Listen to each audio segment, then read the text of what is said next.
after lunch we have 20 minutes of recess. I love recess too.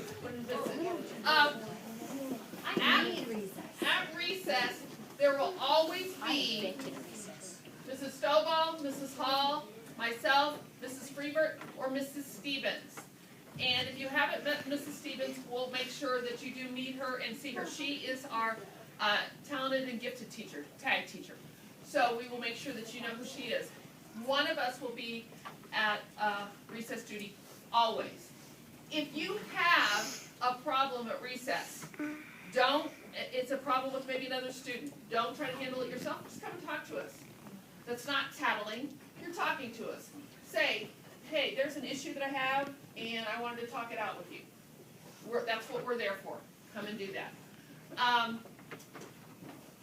If you feel like that you're going to be sick, like you ate lunch, now you're out and you don't feel good, you cannot go to the recess. There's another recess lady, the lunch lady out there. You can't go to them and ask. You need to go to one of the teachers.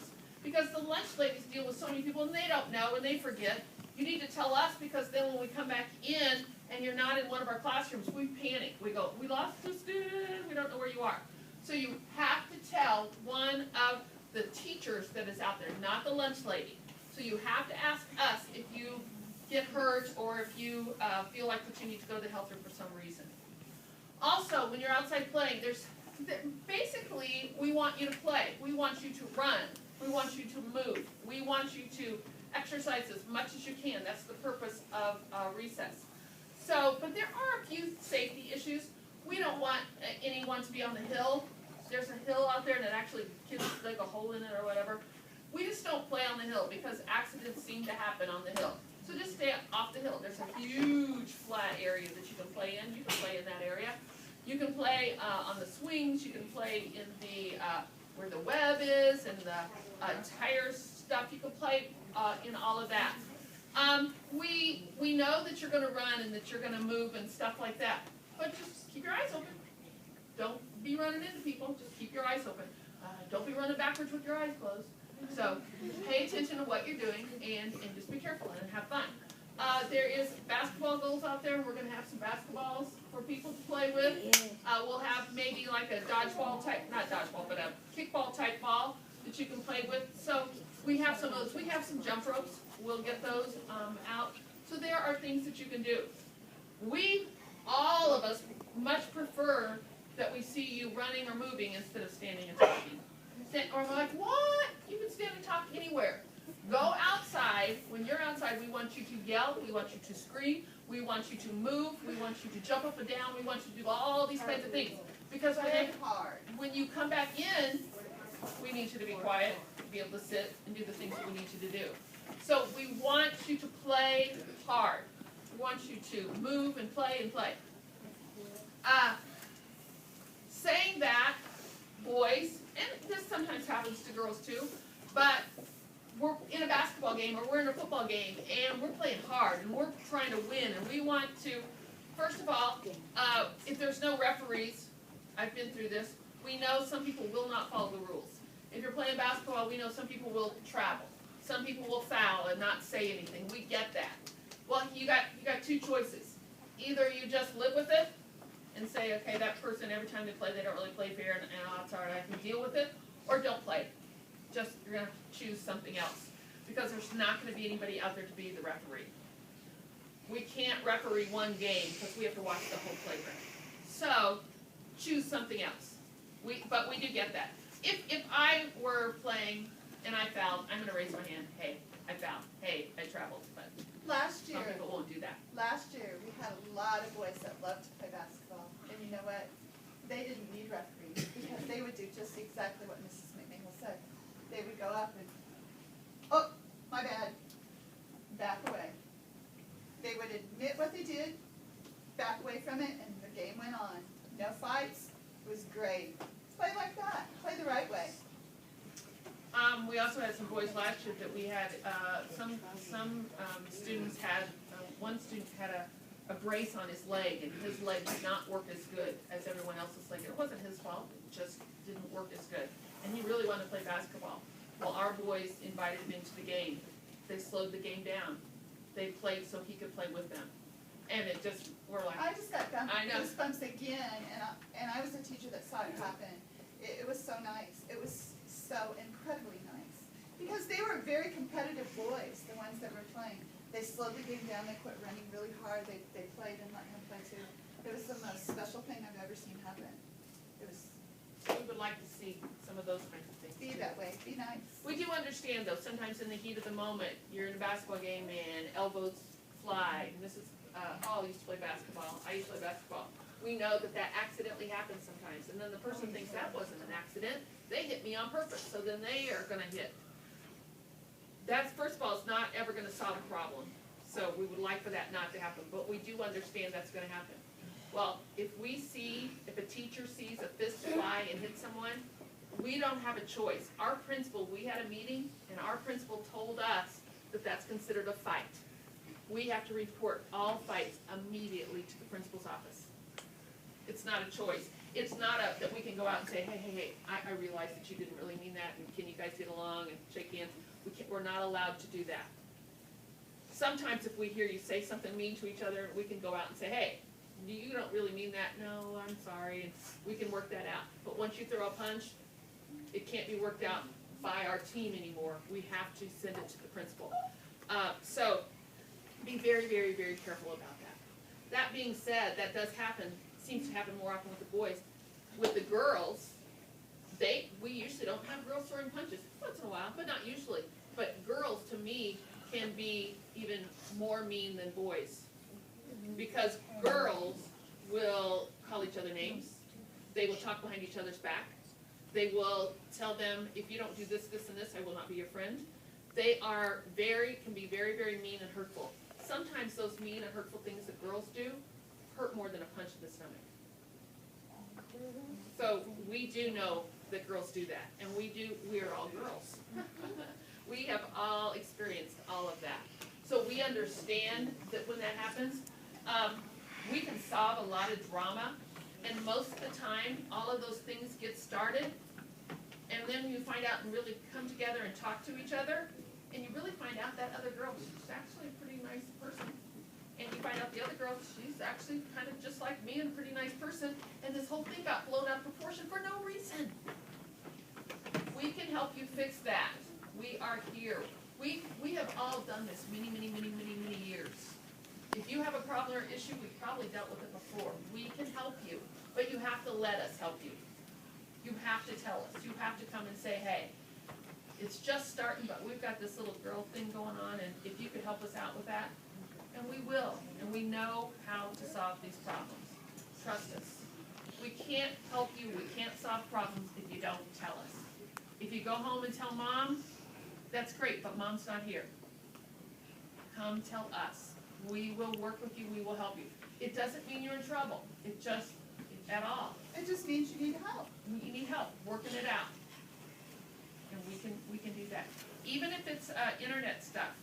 If some stuff is going on the internet, let us know. There might be a few things we can do, but you have to let us know.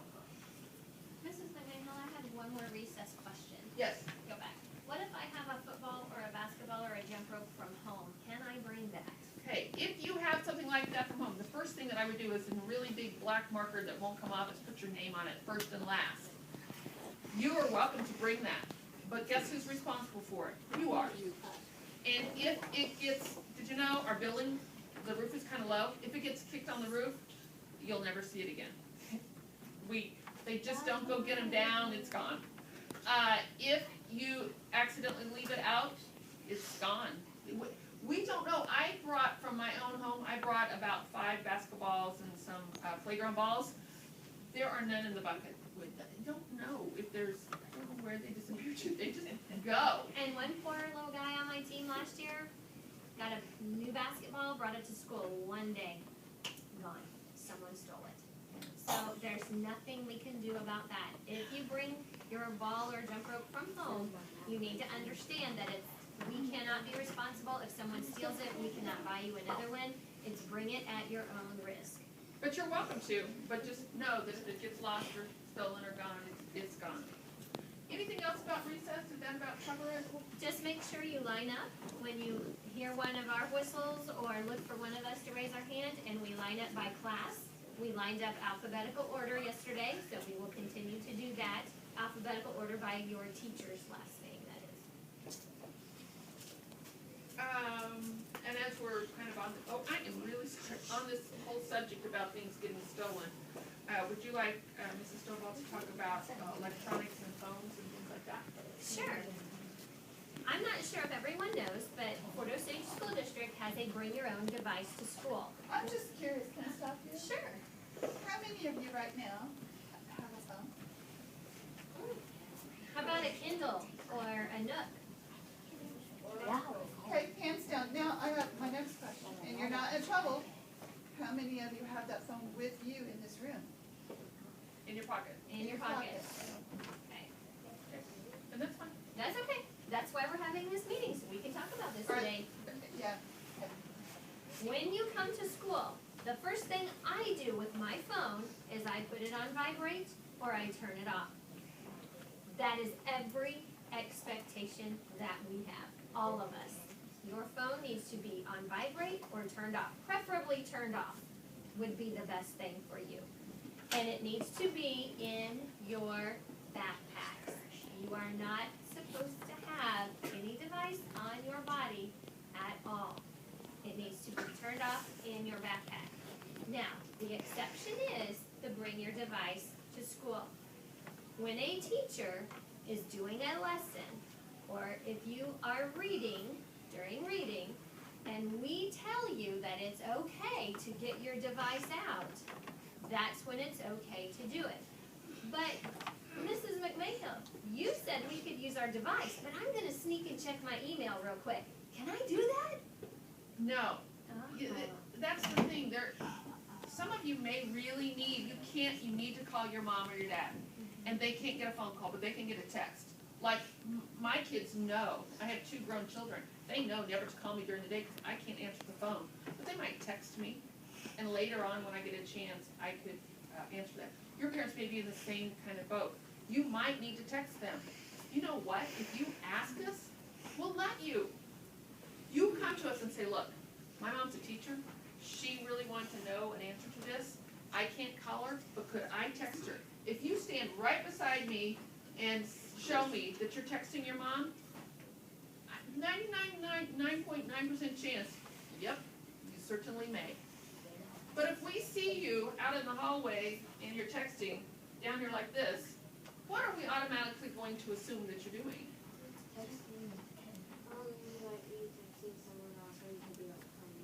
You're playing games, texting a friend, and we don't have time for that kind of stuff in school. We really don't. We do understand why your parents give you a phone. It's for an emergency. They need to get a hold of you. You need to get a hold of them. We get that. Sometimes you just need to make a quick call to them, and for some reason we can't get to our phones. We have phones in our classroom, and we'll let you use those. But talk to us. Talk to us. Not one of us bite. Just come up and say, you know what, I really, really need to text my mom, and this is what I need to text her. We're going to go, that'll work, that's fine. We get that. We have kids, we need to do that too sometimes. But not often, but Right. sometimes. So that's during the day when we're inside and we're in class. What about out of recess? You shouldn't have your phone at recess because it should be in your backpack. You should not have that at all. You should not be videotaping anyone.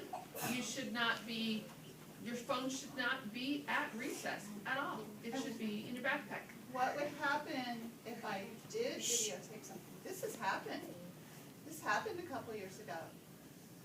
Then Somebody thought it would be fun, and they got their phone out and they videotaped something. you can't do that here. We would have to take that phone to Mrs. Brown or Mr. Hershey, and they would have to make sure, because we don't want anything inappropriate like that. That's not what you're supposed to be doing. That's what happened. That phone had to go to Mr. Hershey, and actually Mr. Hershey had to call that student's parents, and they had to come pick up the phone. It wasn't good. So don't have them out during the day unless you have permission from us. And sometimes we'll be using iPads, and we'll be doing all kinds of stuff with video and pictures and things like that. But again, you need permission. It's not something that you can just do on your own. Okay? Again, we're here for you, and you need to just talk to us. Okay, while you were gone, who wants to do there you go. While you were gone, I'll just tell you what that is. If you are absent, again, nobody is ever gonna miss a day of school. We're gonna have 100% attendance all year long. Wouldn't that be awesome? That would be awesome. But we do know that once in a while, you get strep throat.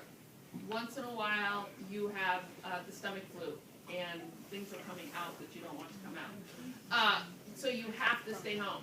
You don't stay home for a broken fingernail or chapped lips. You don't stay home if you have a little headache. We have headaches. We get headaches. Or the sniffles. You don't stay home if you have the sniffles. We want you here. We want you here as every single day. That would be so awesome if we could have everyone. But we know once in a while that's going to happen. Sometimes there may be a funeral that you have to attend or something that you have to attend with your parents and you just can't help it. We get that. Here's what we like for you to do. If you know that you're just going to miss 1 day or 2 days, your parent does not have to drive up to the school and get your packet or anything like that. If you're going to be gone 1 or 2 days, we're going to make an absent packet for you. At the top of the absent packet, it's going to have these words, while you were gone. Each teacher is going to write on there what you missed. Mrs. Hall may say, you missed reading pages 12 through 15 in the reading book. Now, that means you don't go into her class and say, oh yeah, I don't know anything about that story because I didn't read it. No, when you see that on there, that means that you're supposed to take that reading book home and read it and say, oh, Mrs. Hall, I know I'm supposed to read that. I'll be reading 12 through 16 tonight, okay? So you can't say, I don't know anything about that because I didn't read it, I was gone. Well, that's why it tells you what they did, so you go do that. Mrs. Freebert might have a math assignment, and we will attach, if it's a piece of paper, we will attach that piece of paper on there that is the assignment. It's your responsibility to do that. It's not Mrs. Freebert to go, hey, you were absent 2 days ago, can I have that math paper? It's not her job. It's your job to say, I was gone, and the math paper was attached, and I did it, and here it is. Sometimes this year you might have a page in the book that they're doing. I might. She may just write on there complete page 17 in the math book. So that may be something that you need to do.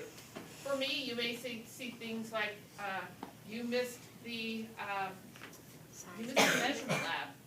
You missed the marshmallow. Oh, I can't give it away. Okay, you missed a lab. I cannot. The next day I told you guys I can't make it up. So it's going to be kind of your loss on some of those things. I'll tell you, kind of explain it to you, but you won't get to participate in that. So please be there. So, but it's your job to look at the while you were gone slip, get everything turned back in. And it's also your job the next day. Every teacher is going to have a place where while you were gone packets are held, right? It's your job when you come in the next morning to go get it. Because I have 100 students. So I won't be able to say, and like Mrs. Freebert, so if you're absent from my class and you go to math, she'll say, get out that paper that we were working on yesterday, and you were absent, but you'll say, I don't have the paper, I was absent. Yes, you do have that paper, it's in your absent packet. You have to be sure, right when you walk in that morning, get that absent packet, take it with you. You will need it, because it's whatever you did yesterday. If you know for sure you're going to be gone a week or 2 weeks, then you better, that cannot be happening. But if you know for sure that that's going to happen, you can have in fact, we need your parents to call us and talk to us about what's going on, and we can arrange a little different arrangement on homework for that. But 1 or 2 days, just get it when you get back, and you'll get caught up. Okay, turn off the video for just a minute. Yes?